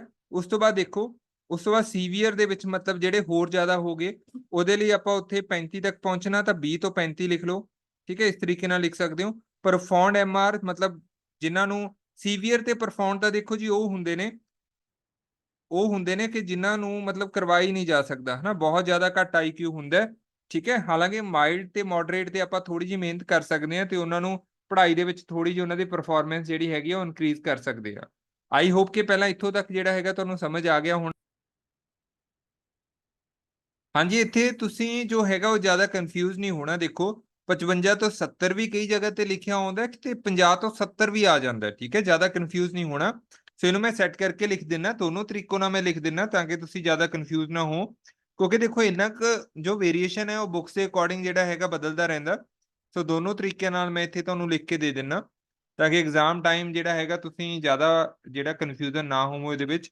ਤਾਂ ਦੇਖੋ ਮਾਈਲਡ ਦਾ ਤਾਂ ਮੈਂ ਲਿਖਤਾ 55 ਤੋਂ 70, ਜਾਂ ਮੈਂ ਕਹਿੰਦਾ ਕਈ ਜਗ੍ਹਾ ਤੇ 50 ਤੋਂ 70 ਵੀ ਲਿਖਿਆ ਆਉਂਦਾ ਹੈ। ਅਗਰ ਇੱਥੇ 55 ਤੋਂ 70 ਹੋ ਗਿਆ ਦੇਖੋ, ਤਾਂ ਇੱਥੇ ਫਿਰ ਬਚ ਗਿਆ ਜੀ 40 ਤੋਂ ਲੈ ਕੇ 54 ਤੱਕ ਹੋ ਗਿਆ, ਠੀਕ ਹੈ, ਜੇ ਇਹ ਰੇਸ਼ੋ ਮੁਤਾਬਕ ਜਾਣਾ। ਜੇ 50 ਤੋਂ 70 ਵਾਲੀ ਮੁਤਾਬਕ ਜਾਣਾ, ਜੋ ਕਿ ਸਿੱਧੀ ਤੁਹਾਡੇ ਯਾਦ ਰਹਿ ਜਾਣੀ ਹੈ, ਕੋਈ ਬਹੁਤਾ ਜ਼ਿਆਦਾ ਉਹਦੇ ਵਿੱਚ ਔਖਾ ਕੰਮ ਨਹੀਂ ਹੈਗਾ, ਤਾਂ ਉਹ 35 ਤੋਂ 50 ਲਿਖ ਲਓ, ਜਾਂ 35 ਤੋਂ 49 ਆਉਂਦਾ ਵੈਸੇ, ਚਲੋ 50 ਲਿਖ ਲੈਂਦੇ ਹਾਂ ਫਟਾਫਟ ਆਪਾਂ। ਉਸ ਤੋਂ ਬਾਅਦ ਜੇ ਇੱਥੇ 40 ਤੋਂ 54 ਸੀ ਤਾਂ ਸੀਵੀਅਰ ਦੇ ਵਿੱਚ, ਠੀਕ ਹੈ, ਫਿਰ ਕਿੰਨਾ ਰਹਿ ਗਿਆ ਇੱਥੇ, ਤਾਂ 25 ਤੋਂ 15 ਦਾ ਫਰਕ ਪਾ ਦਿਓ। 25 ਤੋਂ ਲੈ ਕੇ 39 ਤੱਕ ਜਾਂ 40 ਤੱਕ ਕਰ ਲਓ, ਠੀਕ ਹੈ। 25 ਤੋਂ 39 ਇਦਾਂ ਪਾ ਸਕਦੇ ਹੋ ਕਿਸੇ ਵੀ ਤਰੀਕੇ ਨਾਲ। ਤਾਂ ਇੱਥੇ ਜੋ ਮੈਂ ਪਹਿਲਾਂ ਲਿਖਿਆ ਸੀ ਉਹੀ ਆ ਜਾਊਗਾ ਜੀ, 20 ਤੋਂ ਲੈ ਕੇ 35, ਠੀਕ ਹੈ। ਸੋ ਇਹ ਜ਼ਿਆਦਾ ਇਹਦੀ ਟੈਨਸ਼ਨ ਨਹੀਂ ਲੈਣੀ। ਸੋ ਇੱਥੇ ਪਰਫਾਰਮ ਕਿੰਨਾ ਰਹਿ ਗਿਆ, 25 ਤੋਂ ਘੱਟ, 25 ਤੋਂ ਘੱਟ, ਠੀਕ ਹੈ। ਤੇ ਜੇ ਆ ਰੇਸ਼ੋ ਆ ਗਈ, ਦੂਜੀ ਆ ਗਈ, ਤਾਂ ਇੱਥੇ ਕਿੰਨਾ ਰਹਿ ਗਿਆ, 20 ਤੋਂ ਘੱਟ, ਠੀਕ ਹੈ। ਸੋ 5-5 ਦਾ ਵੇਰੀਏਸ਼ਨ ਦੇਖੋ, ਇਦਾਂ ਦਾ ਇੰਨੇ ਕਲੋਜ਼ ਤੁਹਾਨੂੰ ਆਪਸ਼ਨ ਵੀ ਨਹੀਂ ਆਉਂਦੇ ਹੈਗੇ। ਸੋ ਇੰਨਾ ਕੁ ਚੱਲਦਾ ਹੈ, ਡਿਫਰੈਂਟ ਅਗਰ ਅਸੀਂ ਬੁੱਕਸ ਨੂੰ ਰੈਫਰ ਕਰੀਏ ਤਾਂ ਇੰਨਾ ਕੁ ਚੱਲਦਾ ਹੈਗਾ ਸਾਰੀ ਜਗ੍ਹਾ ਤੇ। ਪਰ ਐਨਸੀਈਆਰਟੀ ਦੇ ਅਕੋਰਡਿੰਗ ਅਗਰ ਮੈਂ ਗੱਲ ਕਰਾਂ ਤਾਂ ਆਹ ਵਾਲੀ ਰੇਂਜ ਮੇਨ ਹੈ ਜੀ, ਠੀਕ ਹੈ, ਆਹ ਵਾਲੀ ਰੇਂਜ ਮੇਨ ਹੈ। ਤਾਂ ਹੁਣ ਦੇਖੋ ਧਿਆਨ ਨਾਲ, ਇਸ ਤੋਂ ਬਾਅਦ ਅਗਲਾ ਸਟੈਪ, ਕਿਉਂਕਿ ਹਜੇ ਤੱਕ ਅਸੀਂ ਇਹ ਨਹੀਂ ਸਮਝੇ ਕਿ ਐਜੂਕੇਬਲ ਕਿਹੜੇ ਹੁੰਦੇ ਨੇ। ਤਾਂ ਜੋ ਮਾਈਲਡ ਨੇ ਜੀ, ਜੋ ਮਾਈਲਡ ਨੇ ਇਹਨਾਂ ਨੂੰ ਹੀ ਅਸੀਂ ਬੋਲਦੇ ਹਾਂ ਐਜੂਕੇਬਲ ਗਰੁੱਪ। ਐਜੂਕੇਬਲ ਗਰੁੱਪ, ਇਹਨਾਂ ਨੂੰ ਅਸੀਂ ਬੋਲਦੇ ਹਾਂ ਐਜੂਕੇਬਲ ਗਰੁੱਪ। ਕਹਿਣ ਦਾ ਮਤਲਬ ਮਾੜਾ ਜਿਹਾ ਇਹਨਾਂ ਤੇ ਧਿਆਨ ਦੇ ਕੇ ਇਹਨਾਂ ਨੂੰ ਅਸੀਂ ਪੜ੍ਹਾਈ ਦੇ ਵਿੱਚ ਅੱਗੇ ਸਕਸੈਸ ਕਰ ਸਕਦੇ ਹਾਂ। ਇਸ ਤੋਂ ਇਲਾਵਾ ਜੋ ਮੋਡਰੇਟ ਹੁੰਦੇ ਨੇ ਜੀ, ਇਹ ਟ੍ਰੇਨੇਬਲ ਹੁੰਦੇ ਨੇ, ਠੀਕ ਹੈ। ਮਤਲਬ ਥੋੜਾ ਜਿਹਾ ਇਹਨਾਂ ਨੂੰ ਠੀਕ ਢੰਗ ਨਾਲ ਜਿਹੜਾ ਹੈਗਾ ਟ੍ਰੇਨ ਕਰਨਾ ਪਊਗਾ, ਫਿਰ ਇਹ ਚੱਲਣਗੇ। ਇਹਨਾਂ ਨੂੰ ਟ੍ਰੇਨੇਬਲ ਜਿਹੜਾ ਗਰੁੱਪ ਆਫ ਸਟੂਡੈਂਟ ਕਿਹਾ ਜਾਂਦਾ ਹੈ। ਤੇ ਸੀਵੀਅਰ ਤੇ ਜਿਹੜੇ ਪਰਫਾਰਮਡ ਆ ਗਏ ਬਿਲਕੁਲ ਨੀਚੇ, ਠੀਕ ਹੈ, ਜਿਨ੍ਹਾਂ ਦਾ ਸਟੱਡੀ ਦੇ ਵਿੱਚ ਬਹੁਤ ਜ਼ਿਆਦਾ ਔਖਾ ਗਿਆ, ਇਹਨਾਂ ਨੂੰ ਕਸਟੋਡੀਅਲ, ਠੀਕ ਹੈ, ਕਸਟੋਡੀਅਲ ਗਰੁੱਪ ਕਿਹਾ ਜਾਂਦਾ ਹੈ। ਸੋ ਇਹ ਵੀ ਤੁਹਾਨੂੰ ਅਗਰ ਐਜੂਕੇਬਲ ਆ ਗਿਆ ਦੇਖੋ, ਤਾਂ ਇਹਦਾ ਮਤਲਬ ਟ੍ਰੇਨੇਬਲ ਵੀ ਆ ਸਕਦਾ, ਇਹਦਾ ਮਤਲਬ ਕਸਟਡੀਅਲ ਵੀ ਆ ਸਕਦਾ ਹੈ, ਠੀਕ ਹੈ। ਇਹ ਸਾਰਾ ਚੀਜ਼ ਤੁਸੀਂ ਨੋਟ ਕਰ ਲੈਣੀ। ਆਪਾਂ ਨੂੰ ਕੀ ਪੁੱਛਿਆ, ਦੇਖੋ ਐਜੂਕੇਬਲ, ਐਜੂਕੇਬਲ ਮੈਂ ਤੁਹਾਨੂੰ ਕੀ ਦੱਸਿਆ ਸੀ, 55 ਤੋਂ 70 ਮਾਈਲਡ ਵਾਲਿਆਂ ਨੂੰ ਕਿਹਾ ਜਾਂਦਾ ਹੈ। ਤਾਂ 55 ਤੋਂ 70 ਤਾਂ ਆਪਸ਼ਨ ਕਿਤੇ ਨਹੀਂ, ਬਟ ਕਿਹੜੀ ਆਪਸ਼ਨ ਇਹਦੇ ਨਾਲ ਮਿਲਦੀ ਜੁਲਦੀ, 50 ਤੋਂ 70। ਤਾਂ ਕਰਕੇ ਆਪਣਾ ਰਾਈਟ ਆਨਸਰ ਕੀ ਆ ਗਿਆ ਜੀ, ਆਪਸ਼ਨ ਏ ਆ ਗਿਆ, ਠੀਕ ਹੈ। ਇਦਾਂ ਸੋਚਣਾ ਪਊਗਾ। ਸੋ 30 ਤੋਂ 50 ਤਾਂ ਹੈ ਹੀ ਨਹੀਂ। 30 ਤੋਂ 50 ਆਪਣਾ ਇੱਕ ਤਰ੍ਹਾਂ ਦਾ ਆਜੂ, ਦੇਖੋ 30 ਤੋਂ 50 ਹਨਾ, 30 ਤੋਂ 50 ਦੇਖੋ ਇੱਥੇ ਥੋੜਾ ਜਿਹਾ ਮਿਲਦਾ ਇਹਦੇ ਨਾਲ, 30 ਤੋਂ 50, 35 ਤੋਂ 50, ਉੱਥੇ 30 ਤੋਂ 50 ਲਿਖਤਾ। ਤਾਂ ਕਰਕੇ ਅਗਰ ਟ੍ਰੇਨੇਬਲ ਆ ਜਾਂਦਾ, ਫਿਰ ਆਪਾਂ ਨੂੰ 30 ਤੋਂ 50 ਵਾਲੀ ਆਪਸ਼ਨ ਸਿਲੈਕਟ ਕਰਨੀ ਪੈਂਦੀ ਹੈ ਨਾ, ਥੋੜਾ ਬਹੁਤਾ ਫਲੈਕਸੀਬਿਲਿਟੀ ਨਾਲ। 70 ਤੋਂ 90 ਤਾਂ ਹੋਰ ਵੀ ਜ਼ਿਆਦਾ ਹੋ ਗਿਆ ਜੀ, ਇਹ ਤਾਂ ਮਤਲਬ ਮਾਈਲਡ ਦੇ ਵਿੱਚ ਆਉਂਦੀ ਨਹੀਂ, ਇਹ ਤਾਂ ਥੋੜਾ ਜਿਹਾ ਬਾਰਡਰ ਲਾਈਨ ਜਾਂ ਲੋ ਐਵਰੇਜ ਆ ਜਾਂਦੇ ਨੇ, ਠੀਕ ਹੈ। 70 ਤੋਂ 90 ਵਾਲੇ ਬਾਰਡਰ ਲਾਈਨ ਤੇ ਲੋ ਐਵਰੇਜ ਆ ਜਾਂਦੇ ਨੇ, ਕਿਉਂਕਿ 90 ਤੋਂ 110 ਮੈਂ ਕੀ ਲਿਖਿਆ ਸੀ, ਐਵਰੇਜ ਹੁੰਦੇ ਨੇ। ਉਸ ਤੋਂ ਬਾਅਦ ਦੇਖੋ 40 ਤੋਂ 80 ਇਹ ਕੋਈ ਰੇਂਜ ਹੀ ਨਹੀਂ ਹੈਗੀ, ਠੀਕ ਹੈ, ਇੰਨਾ ਜ਼ਿਆਦਾ ਬਰੌਡ ਕੁਝ ਨਹੀਂ ਹੈਗਾ ਵੀ 40 ਦਾ ਫਰਕ ਹੋ ਜੇ। ਤਾਂ ਕਰਕੇ ਆਪਣਾ ਰਾਈਟ ਆਨਸਰ ਐਜੂਕੇਬਲ ਗਰੁੱਪ ਲਈ ਕੀ ਆਊਗਾ, ਆਪਸ਼ਨ ਏ। ਸੋ ਵਧੀਆ ਕੁਐਸਚਨ ਸੀਗਾ। ਅਗਰ ਇਹ ਕੁਐਸਚਨ ਆ ਗਿਆ ਤਾਂ ਟ੍ਰੇਨੇਬਲ ਵਾਲਾ ਵੀ ਆ ਸਕਦਾ, ਤੁਹਾਨੂੰ ਕਸਟਡੀਅਲ ਵਾਲਾ ਵੀ ਆ ਸਕਦਾ ਪੇਪਰ ਦੇ ਵਿੱਚ। ਹਾਂਜੀ, ਹੁਣ ਫਟਾਫਟ ਕਰਦੇ ਹਾਂ ਆਪਾਂ question number 44। Who is the father of theory of multiple intelligence. ਬਹੁਤ ਸਾਰੀਆਂ ਥਿਊਰੀਆਂ ਨੇ ਇੰਟੈਲੀਜੈਂਸ ਦੀਆਂ, ਜਿਨ੍ਹਾਂ ਦੇ ਵਿੱਚੋਂ ਇੱਕ ਬਹੁਤ ਇੰਪੋਰਟੈਂਟ ਥਿਊਰੀ ਹੈ IMP important theory of multiple intelligence. ਤਾਂ ਇਹਦੇ ਫਾਦਰ ਕੌਣ ਨੇ ਜੀ? ਸੋ ਜੋ ਚਾਰ ਆਪਸ਼ਨ ਆਪਾਂ ਨੂੰ ਦਿੱਤੇ ਨੇ, ਗਾਰਡਨਰ ਦੇਤਾ, ਵਾਈਗੋਸਕੀ ਦੇਤਾ, ਬਰੂਨਰ ਦੇਤਾ, ਪਿਆਜੇ ਦੇਤਾ। ਆਪਾਂ ਨੂੰ ਪਤਾ ਹੈ ਵਾਈਗੋਸਕੀ, ਪਿਆਜੇ, ਬਰੂਨਰ ਇਹ ਤਾਂ ਇੰਟੈਲੀਜੈਂਸ ਦੇ ਨਾਲ ਰਿਲੇਟ ਹੀ ਨਹੀਂ ਕਰਦੇ। ਤਾਂ ਕਰਕੇ ਜੋ ਫਾਦਰ ਹੋਣਗੇ, ਜੋ ਕਰਤਾ ਧਰਤਾ ਨੇ, ਬਹੁਭਾਸ਼ੀ ਬੁੱਧੀ ਦੇ ਸਿਧਾਂਤ ਦੇ ਪਿਤਾਮਾ ਨੇ, ਉਹ ਕੌਣ ਨੇ ਜੀ? Gardener. So option A is the correct one for question number 44। ਹਾਂਜੀ, question number 45। what will be the IQ of a 20-year-old boy whose mental age is 15 year? ਦੇਖੋ ਤੇ ਪੰਜਾਬੀ ਸਾਫ਼ ਲਿਖਿਆ ਹੋਇਆ। ਇੱਕ 20 ਸਾਲ ਦਾ ਲੜਕਾ ਜੀ, ਜਿਸ ਦੀ ਮਾਨਸਿਕ ਉਮਰ, ਮੈਂਟਲ ਏਜ, ਉਹਦੀ ਦਿਮਾਗੀ ਉਮਰ 15 ਸਾਲ ਹੈ, ਤਾਂ ਉਹਦਾ ਆਈਕਿਊ ਕੀ ਹੋਵੇਗਾ? ਠੀਕ ਹੈ, ਬੜਾ ਵਧੀਆ ਕੁਐਸਚਨ ਹੈ ਵੀ। ਸੋ ਆਈਕਿਊ ਦੇ ਫਾਰਮੂਲੇ ਤੇ ਹੀ ਪ੍ਰੈਕਟਿਸ ਕਰਵਾਈ ਜਾ ਰਹੀ ਹੈ। So IQ is equal to mental age ਹੁੰਦਾ ਬਟਾ ਸੀਏ ਮਲਟੀਪਲਾਈ ਬਾਈ 100, ਠੀਕ ਹੈ ਜੀ। ਇਹ ਫਾਰਮੂਲਾ ਹੁੰਦਾ ਹੈਗਾ, ਇਹ ਫਾਰਮੂਲਾ ਹੁੰਦਾ ਇਹਦਾ। ਦਿਮਾਗੀ ਉਮਰ ਉਹਦੀ ਕਿੰਨੀ ਹੈ ਜੀ? 15 ਸਾਲ। ਵੈਸੇ ਉਹਦੀ ਉਮਰ ਕਿੰਨੀ ਹੈ, ਕਿੰਨੇ ਸਾਲ ਦਾ? ਉਹ 20 ਸਾਲ ਦਾ, ਠੀਕ ਹੈ। ਇਹਨੂੰ ਤੁਸੀਂ ਮਲਟੀਪਲਾਈ ਕਿਹਦੇ ਨਾਲ ਕਰਦੇ ਹੋ? 100 ਦੇ ਨਾਲ। तो दोबारा देखो, मैंटल एज ਉਹਦੀ ਮਾਨਸਿਕ ਉਮਰ ਕਿੰਨੀ ਹੈ 15 ਸਾਲ, ਵੈਸੇ ਕਿੰਨੀ ਸਾਲ ਦਾ, ਕ੍ਰੋਨੋਲੋਜੀਕਲ ਏਜ ਉਹਦੀ ਕਿੰਨੀ ਹੈ 20 ਸਾਲ। ਉਹਨੂੰ 100 ਨਾਲ ਮਲਟੀਪਲਾਈ ਕਰ ਦੇਣਾ, ਕੋਈ ਜ਼ਿਆਦਾ ਔਖਾ ਕੰਮ ਨਹੀਂ ਹੈਗਾ, 0 ਨਾਲ 0 ਕੱਢ ਦਿਓ। ਸੋ 2 5 10, ਸੋ 20 5 100 ਹੁੰਦੇ ਤਾਂ 15 ਗੁਣਾ 5 ਆ ਗਿਆ ਜੀ। ਸੋ 15 5 ਆ ਗਿਆ 75, ਤਾਂ ਉਹਦਾ IQ ਕਿੰਨਾ ਗਿਆ 74। ਲੱਭੋ ਕਿੱਥੇ ਹੈ, option B. So option B is the correct answer for question number 45। Question number 46. Which one of the following represent the S factor in Spearman two factor theory? ਕਹਿੰਦੇ ਸਪੀਅਰਮੈਨ, ਚਾਰਲਸ ਸਪੀਅਰਮੈਨ ਸੀਗੇ ਜੀ, ਉਹਨਾਂ ਨੇ 2 ਫੈਕਟਰ ਥਿਊਰੀ ਦੇ ਸਿਧਾਂਤ ਦਿੱਤਾ ਸੀਗਾ, ਜਾਂ ਕਹ ਲਓ ਥਿਊਰੀ ਦਿੱਤੀ ਸੀ। ਉਹਦੇ ਵਿੱਚ ਹੇਠ ਲਿਖਿਆ ਵਿੱਚੋਂ ਕਿਹੜਾ ਐਸ ਫੈਕਟਰ ਕੀ ਹੁੰਦਾ? 2 ਤਰ੍ਹਾਂ ਦੇ ਫੈਕਟਰ ਉਹਨਾਂ ਨੇ ਦੱਸੇ ਸੀ, ਇੱਕ ਜੀ ਫੈਕਟਰ, ਇੱਕ ਐਸ ਫੈਕਟਰ। ਸੋ ਜੀ ਦਾ ਮਤਲਬ ਤਾਂ ਜਨਰਲ ਸੀਗਾ, ਤਾਂ ਐਸ ਦਾ ਫੈਕਟਰ, ਐਸ ਦਾ ਮਤਲਬ ਦੇਖੋ ਕੀ ਸੀਗਾ, ਪਹਿਲਾ ਹੈਗਾ ਸਪੈਸ਼ਲ ਫੈਕਟਰ, ਇਹ ਤਾਂ ਗਲਤ ਹੈ। ਫਿਰ ਸੋਸ਼ਲ ਫੈਕਟਰ, ਇਹ ਵੀ ਗਲਤ ਹੈ ਜੀ। ਫਿਰ ਸਿਸਟੇਮੈਟਿਕ ਫੈਕਟਰ, ਇਹ ਵੀ ਗਲਤ ਹੈ। ਸੋ ਐਸ ਦਾ ਮਤਲਬ ਸਪੈਸਿਫਿਕ ਫੈਕਟਰ, ਠੀਕ ਹੈ, ਖਾਸ ਤਰ੍ਹਾਂ ਦੀ ਇੰਟੈਲੀਜੈਂਸ ਹੁੰਦੀ ਹੈ, ਖਾਸ ਤਰ੍ਹਾਂ ਦੀ ਕਲਾ ਹੁੰਦੀ ਹੈ ਕਿਸੇ ਦੇ ਵਿੱਚ। ਸੋ ਜ਼ਿਆਦਾ ਡਿਟੇਲ ਚ ਨਹੀਂ ਜਾਊਂਗਾ। ਸੋ ਸੀ ਦਾ ਮਤਲਬ, ਐਸ ਦਾ ਮਤਲਬ ਇੱਥੇ ਕੀ ਹੈ, ਐਸ ਦਾ ਮਤਲਬ ਹੁੰਦਾ ਸਪੈਸਿਫਿਕ ਫੈਕਟਰ। ਅਗਰ ਜੀ ਆ ਜਾਂਦਾ ਕਿ ਜੀ ਦਾ ਮਤਲਬ ਕੀ ਹੁੰਦਾ ਜੀ, ਤਾਂ ਜੀ ਦਾ ਮਤਲਬ ਹੁੰਦਾ ਜਨਰਲ ਫੈਕਟਰ, ਠੀਕ ਹੈ। ਸੋ 2 ਤਰ੍ਹਾਂ ਦੇ factor C. So the right answer ਕੀ ਆਏਗਾ ਇਹਦਾ, ਆਪਸ਼ਨ ਸੀ ਆਏਗਾ ਸਾਡਾ ਕੁਐਸਚਨ ਨੰਬਰ 46 ਦਾ। ਹਾਂਜੀ, question number 47। Which one of the following is not a form of intelligence according to Gardner? ਦੇਖੋ ਉਹੀ ਆ ਗਏ ਗਾਰਡਨਰ। ਗਾਰਡਨਰ ਨੇ ਦਿੱਤੀ ਸੀ ਥਿਊਰੀ ਆਫ ਮਲਟੀਪਲ ਇੰਟੈਲੀਜੈਂਸ। ਇਹਨਾਂ ਨੇ ਜ਼ਿਕਰ ਕੀਤਾ ਸੀ ਜੀ 8 ਤਰ੍ਹਾਂ ਦੀ ਬੁੱਧੀ ਹੁੰਦੀ ਹੈ, ਠੀਕ ਹੈ, 8 ਟਾਈਪ ਆਫ ਇੰਟੈਲੀਜੈਂਸ ਦਾ ਜ਼ਿਕਰ ਕੀਤਾ ਸੀ ਇਹਨਾਂ ਨੇ। ਸੋ ਗਾਰਡਨਰ ਦੇ ਅਨੁਸਾਰ ਹੇਠ ਲਿਖਿਆਂ ਵਿੱਚੋਂ ਕਿਹੜੀ ਬੁੱਧੀਮਤਾ ਦੀ ਪ੍ਰਕਾਰ ਨਹੀਂ ਹੈ, ਕਿਹੜੀ ਬੁੱਧੀ ਇਹਨਾਂ ਨੇ ਨਹੀਂ ਦਿੱਤੀ? ਸੋ ਪਹਿਲੀ ਹੈਗੀ ਆ ਸਪੇਸ਼ੀਅਲ, ਸਥਾਨ ਸੰਬੰਧੀ, ਬਿਲਕੁਲ ਸਹੀ ਹੈ ਜੀ, ਦਿੱਤੀ ਹੈ। ਫਿਰ ਬੋਡੀਲੀ ਕਿਨੈਸਥੈਟਿਕ, ਸਰੀਰਕ ਗਤੀਸ਼ੀਲਤਾ, ਬਿਲਕੁਲ ਸਹੀ ਹੈ। ਇੰਟਰਪਰਸਨਲ, ਇੰਟਰਾਪਰਸਨਲ, ਇਹ ਵੀ ਦਿੱਤਾ ਇਹਨਾਂ ਨੇ। ਸੋ ਕਿਹੜੀ ਬੁੱਧੀ ਨਹੀਂ ਦਿੱਤੀ ਇਹਨਾਂ ਨੇ? ਸੋ ਦਾ ਆਪਸ਼ਨ ਡੀ, ਇਦਾਂ ਦੀ ਕੋਈ ਇੰਟੈਲੀਜੈਂਸ ਬਾਰੇ ਇਹਨਾਂ ਦੀ ਕੋਈ ਗੱਲ ਨਹੀਂ ਕੀਤੀ, ਦਾ ਵਿਜ਼ੂਅਲ ਆਡੀਟਰੀ ਡਾਇਮੈਂਸ਼ਨ, ਠੀਕ ਹੈ। ਸੋ ਇਹ ਟਰਮ ਇੰਟੈਲੀਜੈਂਸ ਦੇ ਨਾਲ ਕੋਈ ਰਿਲੇਟ ਨਹੀਂ ਕਰਦੀ ਜੀ, ਕੋਈ ਗਾਰਡਨਰ ਨੇ ਵਾਲੀ ਟਰਮ ਨਹੀਂ ਦਿੱਤੀ 8 ਪ੍ਰਕਾਰ ਦੀਆਂ ਬੁੱਧੀਆਂ ਦੇ ਵਿੱਚ। ਤਾਂ ਆਪਣਾ ਰਾਈਟ ਆਂਸਰ ਕੀ ਆਊਗਾ, ਕਿਉਂਕਿ ਇਹਨਾਂ ਨੇ ਪੁੱਛਿਆ ਕੀ ਹੈ, ਦੇਖੋ ਨੋਟ ਆ ਫਾਰਮ, ਕਿਹੜੀ ਫਾਰਮ ਨਹੀਂ ਹੈ, ਤਾਂ ਕਿਹੜੀ ਫਾਰਮ ਨਹੀਂ ਹੈ, option D is the correct, ਵੇਖਣ ਅਤੇ ਸੁਣਨ ਦਾ ਅਯਮਾਕ। So the visual auditory dimension. Question number 48। Single factor theory of intelligence was given by. ਦੇਖੋ ਇੱਥੋਂ ਤਾਂ ਅਸੀਂ ਇੰਟੈਲੀਜੈਂਸ ਦੀਆਂ ਥਿਊਰੀਆਂ ਦੀ ਸਟਾਰਟ ਕੀਤੀ ਸੀ, ਹੈ ਨਾ। ਕਾਫੀ ਥਿਊਰੀਆਂ ਅਸੀਂ ਪੜ੍ਹੀਆਂ, ਪਹਿਲਾਂ ਸਿੰਗਲ ਫੈਕਟਰ, ਫਿਰ 2 ਫੈਕਟਰ, ਠੀਕ ਹੈ। ਉਸ ਤੋਂ ਬਾਅਦ ਗਾਰਡਨਰ ਦੀ ਪੜ੍ਹੀ ਜੀ, ਸਟਰਨਬਰਗ ਦੀ ਪੜ੍ਹੀ, ਫਿਰ ਇੱਕ ਵੀਡੀਓ ਦੇ ਵਿੱਚ ਆਪਾਂ 5-6 ਥਿਊਰੀਆਂ ਇਕੱਠੀਆਂ ਪੜ੍ਹੀਆਂ। ਕੁੱਲ ਮਿਲਾ ਕੇ 9-10 ਵੀਡੀਓ ਤਾਂ ਇੰਟੈਲੀਜੈਂਸ ਦੇ ਵਿੱਚ ਹੀ ਹੈ, ਤਾਂ ਕਰਕੇ ਇੰਟੈਲੀਜੈਂਸ ਬਹੁਤ ਜ਼ਿਆਦਾ ਇੰਪੋਰਟੈਂਟ ਹੈ ਤੁਹਾਡੇ ਲਈ, ਇਹ ਵਾਲਾ ਪੂਰੇ ਦਾ ਪੂਰਾ portion. So single factor theory of intelligence was given by, so ਪਹਿਲੀ ਆਪਸ਼ਨ ਹੈ ਐਲਫਰਡ ਬਿਨੇ, ਫਿਰ ਥਾਰਨਡਾਈਕ, ਫਿਰ ਫਰੀਮੈਨ। ਸੋ ਜਿੱਥੇ ਇੰਟੈਲੀਜੈਂਸ ਦੀ ਸ਼ੁਰੂ ਕਰਨ ਦੀ ਗੱਲ ਆ ਗਈ, ਤਾਂ ਉੱਥੇ ਨਾਮ ਕਿਹਦਾ ਆਉਂਦਾ ਜੀ, ਐਲਫਰਡ ਬਿਨੇ ਦਾ। ਐਂਡ ਐਲਫਰਡ ਬਿਨੇ ਨੇ ਹੀ ਦਿੱਤੀ ਸੀ single factor theory of intelligence. ਹਾਂਜੀ, next question. Theory of multiple intelligence implies the following except. ਕਹਿੰਦੇ ਬਹੁਭਾਸ਼ੀ ਬੁੱਧੀ ਦਾ ਸਿਧਾਂਤ ਦਾ ਅਰਥ ਹੇਠ ਲਿਖੇ ਅਨੁਸਾਰ ਹੈ, ਮਤਲਬ ਕਿਸ ਤੋਂ ਇਲਾਵਾ, ਪੰਜਾਬੀ ਦੇ ਵਿੱਚ ਜ਼ਿਆਦਾ ਸਹੀ ਨਹੀਂ ਲਿਖਿਆ, ਇੱਥੇ ਸਹੀ ਲਿਖਿਆ ਹੋਇਆਗਾ, theory of multiple intelligence implies the following except, ਹੈ ਨਾ। ਪੰਜਾਬੀ ਦੇ ਵਿੱਚ ਆਈ ਥਿੰਕ ਥੋੜਾ ਗਲਤ ਲਿਖਿਆ ਇਹਨਾਂ ਨੇ, ਕਿਉਂਕਿ ਮੈਂ ਪੇਪਰ ਦੇ ਵਿੱਚ ਇਹ ਕੁਐਸਚਨ ਉਠਾਏ ਨੇ ਸਿੱਧੇ। ਬਹੁਭਾਸ਼ੀ ਬੁੱਧੀ ਦਾ ਸਿਧਾਂਤ ਦਾ ਅਰਥ ਹੇਠ ਲਿਖੇ ਅਨੁਸਾਰ ਹੈ, ਮਤਲਬ ਕਿਹੜਾ ਜੋ ਥਿਊਰੀ ਆਫ ਮਲਟੀਪਲ ਇੰਟੈਲੀਜੈਂਸ ਹੈ, ਬਹੁਭਾਸ਼ੀ ਬੁੱਧੀ ਦੀ ਜੋ ਸਿਧਾਂਤ ਹੈ, ਬਾਕੀ ਤਾਂ 3 ਚੀਜ਼ਾਂ ਉਹਨੂੰ ਫੋਲੋ ਕਰਦੀਆਂ ਨੇ, ਪਰ ਇੱਕ ਚੀਜ਼ ਮਤਲਬ ਉਹਦੇ ਨਾਲ ਰਿਲੇਟ ਨਹੀਂ ਕਰਦੀ, ਏਦਾਂ ਕਹਿ ਲਓ, ਉਹਦੇ ਅਕੋਰਡਿੰਗ ਨਹੀਂ ਹੈਗੀ, ਉਹ ਦੇਖਣੀ ਆ ਆਪਾਂ।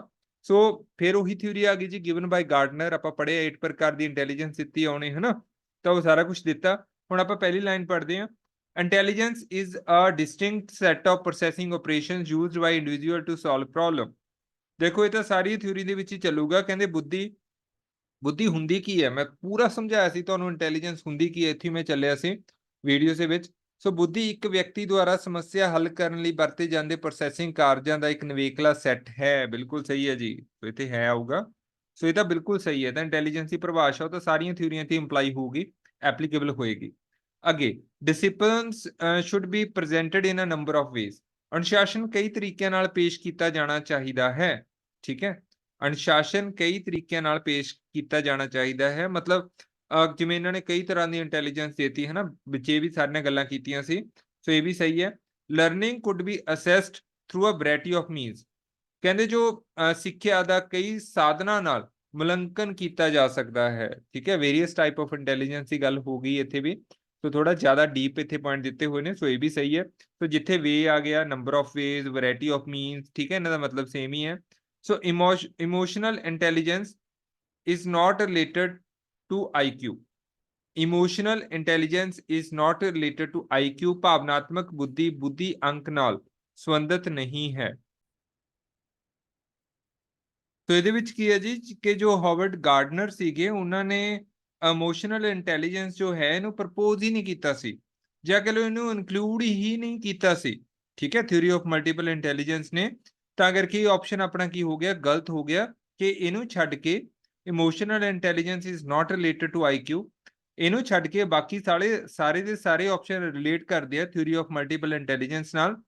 ਤਾਂ ਇਹਨਾਂ ਨੇ ਇਹੀ ਪੁੱਛਿਆ ਸੀ ਵੀ ਕਿਹਨੂੰ ਛੱਡ ਕੇ, ਤੇ ਕਿਹਨੂੰ ਛੱਡ ਕੇ ਜੀ, ਆਪਸ਼ਨ ਡੀ ਨੂੰ ਛੱਡ ਕੇ। So the right answer is option D for question number 49। ਹਾਂਜੀ, question number 50, who was the exponent of multifactor theory of intelligence. Multifactor ਜੋ ਥਿਊਰੀ, ਉਹਦਾ ਸਿਧਾਂਤ ਦੀ ਵਿਆਖਿਆ ਕਿਹਨੇ ਕੀਤੀ ਸੀ, ਹੈ ਨਾ, ਵਿਖਿਆਤਾ ਕੌਣ ਸੀਗਾ ਉਹਦਾ। ਤਾਂ ਦੇਖੋ ਧਿਆਨ ਨਾਲ, ਕਿਉਂਕਿ ਇੰਟੈਲੀਜੈਂਸ ਦੀ ਗੱਲ ਹੋ ਰਹੀ ਹੈ, ਤਾਂ ਜੀਨ ਪਿਆਜੇ ਤਾਂ ਜੀ ਆ ਨਹੀਂ ਸਕਦਾ, ਠੀਕ ਹੈ, ਸਕਿਨਰ ਵੀ ਨਹੀਂ ਆ ਸਕਦੇ, ਤੇ ਦੋ ਆਪਸ਼ਨ ਦਾ ਨੈਗਲੈਕਟ ਹੋ ਗਏ, ਬਚੇ ਤੁਹਾਡੇ ਕੋਲ ਦੋ। ਤਾਂ ਜਦੋਂ ਮੈਂ 5 ਥਿਊਰੀਆਂ ਤੁਹਾਨੂੰ ਇਕੱਠੀਆਂ ਕਰਵਾਈਆਂ ਸੀ, ਉੱਥੇ ਦੱਸਿਆ ਸੀ ਕਿ ਇਹਦਾ ਆਨਸਰ ਕੀ ਆਏਗਾ। ਠੀਕ ਹੈ, ਸੋ ਇਹਦਾ ਆਨਸਰ ਆਏਗਾ ਜੀ ਥੋਰਨਡਾਈਕ। ਸੋ ਜੋ ਮਲਟੀ ਫੈਕਟਰ ਥਿਊਰੀ ਹੈ ਇੰਟੈਲੀਜੈਂਸ ਦੀ, ਉਹ ਹੈਗੀ ਕਿਹਨੇ ਦਿੱਤੀ ਹੈ, ਥਾਰਨਡਾਈਕ ਨੇ। Option A is the correct answer. ਜਦਕਿ ਉਸ ਦੇ ਉਲਟ ਜੋ ਥਰਸਟਨ ਨੇ ਆਪਣੇ, ਉਹ ਵੀ ਰਿਲੇਟ ਕਰਦੇ ਨੇ ਜੀ ਇੰਟੈਲੀਜੈਂਸ ਦੇ ਨਾਲ। ਇਹਨਾਂ ਨੇ ਥਿਊਰੀ ਆਫ 7 ਪ੍ਰਾਇਮਰੀ ਮੈਂਟਲ ਐਬਿਲਿਟੀਜ਼ ਦਿੱਤੀਆਂ ਸੀ, ਜਿਨ੍ਹਾਂ ਨੂੰ ਆਪਾਂ ਡਿਟੇਲ ਦੇ ਵਿੱਚ ਪੜ੍ਹ ਚੁੱਕੇ ਹਾਂ। ਸੋ ਇੱਥੇ ਰਾਈਟ ਆਨਸਰ ਆਪਸ਼ਨ ਏ ਹੈ। ਸੋ ਇਹ ਸੀ ਆਪਣੇ 10 ਹੋਰ ਇੰਪੋਰਟੈਂਟ MCQ। ਹਾਲਾਂਕਿ 10 ਹੀ MCQ ਨੇ, ਬਟ ਬਹੁਤ ਜ਼ਿਆਦਾ ਇੰਪੋਰਟੈਂਟ ਨੇ। ਅਤੇ ਇਹ MCQ ਜਦੋਂ ਮੈਂ 5-6 ਕਲਾਸਾਂ, 4-5 ਕਲਾਸਾਂ ਇਕੱਠੀਆਂ ਮੈਂ ਲਗਾਈਆਂ ਨੇ ਇੰਟੈਲੀਜੈਂਸ ਦੀਆਂ, ਉਹ ਤੁਸੀਂ ਦੇਖ ਸਕਦੇ ਹੋ, ਮੇਰੇ ਖਿਆਲ ਨਾਲ 18 ਤੋਂ ਲੈ ਕੇ ਸਮਥਿੰਗ 22 ਪਾਰਟ ਤੱਕ ਹੈਗੇ ਨੇ। ਉਸ ਤੋਂ ਬਾਅਦ ਇੱਕ ਵੀਡੀਓ ਆਪਣੀ ਅਲੱਗ ਵੀ ਆਈ ਹੈ 45-50 ਮਿੰਟ ਦੀ, ਜਿੱਥੇ ਆਪਾਂ ਬਾਕੀ ਇੰਟੈਲੀਜੈਂਸ ਦੀਆਂ ਥਿਊਰੀਆਂ ਨੂੰ ਇਕੱਠੇ ਕਵਰ ਕੀਤਾ ਗਾ। ਸੋ ਉਦੋਂ ਮੈਂ ਤੁਹਾਨੂੰ ਬਹੁਤ ਥਿਊਰੀ ਦੇ ਨਾਲ MCQ ਕਰਵਾਏ ਨੇ, ਬਟ ਇਹ ਵਾਲੇ ਜੋ 10 MCQ ਸੀਗੇ ਬਿਲਕੁਲ ਅਲੱਗ ਨੇ ਜੀ ਉਹਨਾਂ ਤੋਂ। ਠੀਕ ਹੈ, ਹੋਪਫੁਲੀ ਤੁਹਾਨੂੰ ਕਲਾਸ ਵਧੀਆ ਲੱਗੀ ਹੋ। ਵਧੀਆ ਲੱਗੀ ਤਾਂ ਇਹਨੂੰ ਲਾਈਕ ਜ਼ਰੂਰ ਕਰ ਦਿਓ, ਐਂਡ ਇਸ ਫ੍ਰੀ ਐਜੂਕੇਸ਼ਨ ਨੂੰ ਆਪਣੇ ਵੱਧ ਤੋਂ ਵੱਧ ਦੋਸਤਾਂ ਤੱਕ ਜ਼ਰੂਰ ਸ਼ੇਅਰ ਕਰੋ ਜੀ। So that's all for today. So thank you so much for watching.